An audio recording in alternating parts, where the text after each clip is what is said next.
Oi, Pai.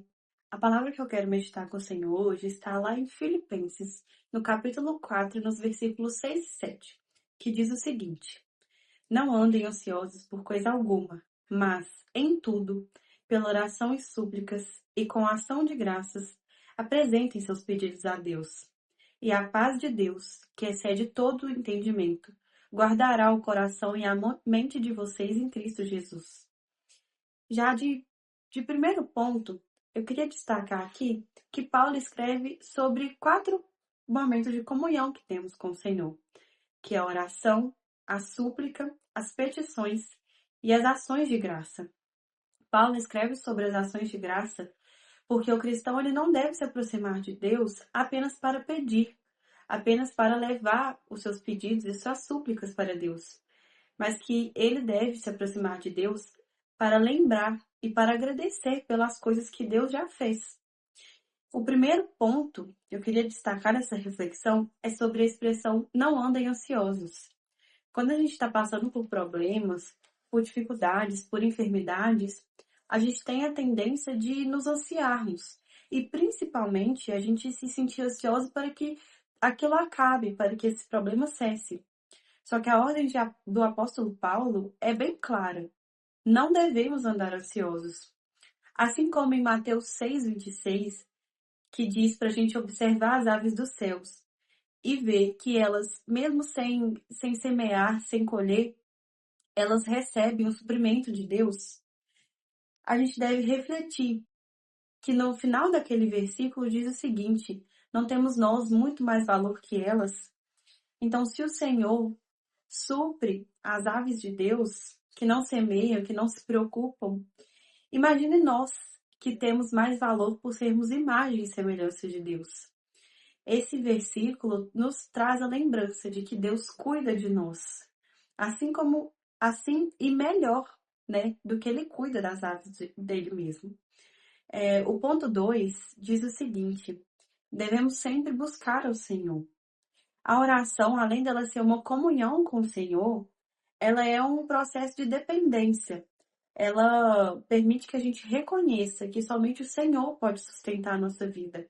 Ela é um momento onde a gente se entrega, onde a gente entrega tudo o que nós temos, onde a gente se doa para o Senhor. O ponto 3 diz sobre a expressão ações de graça.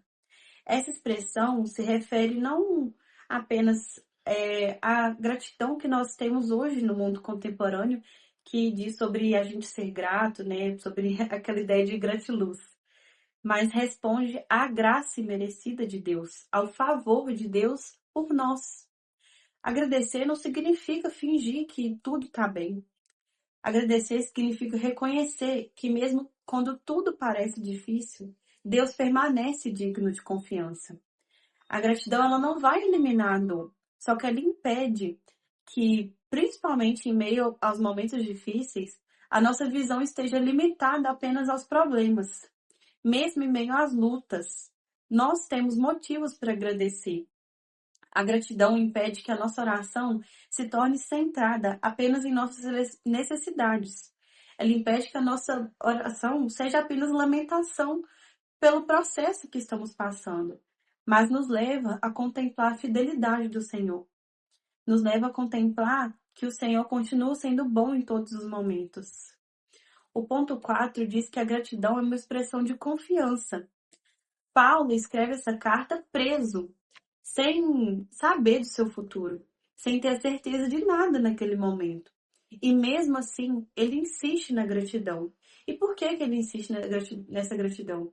Parece até contraditório, né? É até difícil, né? Nós pensarmos que uma pessoa que está ali presa, que está ali incerta, ela possa ser grata. Só que Paulo escreve para nos lembrar, né, para nós refletirmos que a gratidão dos cristãos não depende apenas das circunstâncias, ela depende do caráter imutável de Deus. Mesmo em meio aos processos difíceis, mesmo em meio aos momentos difíceis, Deus continua sendo bom. Deus continua agindo em prol de nós. Deus continua agindo em favor de nós. Mesmo quando nós passamos por momentos difíceis, todas as coisas ainda continuam agindo para o bem de nós. todas as coisas continuam cooperando para o bem daqueles que amam a Deus. E o quinto e último ponto é que a paz de Deus guarda o nosso coração e a nossa mente. Essa palavra guardará, ela significa, no texto original, no grego, né, proteger ou manter sob vigilância militar. Esse termo era utilizado para descrever soldados que guardavam as cidades, protegendo os portões e as muralhas contra qualquer invasão. Assim como o exército vigia suas muralhas, a paz de Deus protege o coração e a mente do cristão.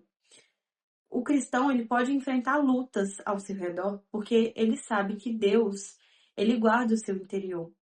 E essa paz que nós sentimos em Deus não vai eliminar as lutas exteriores.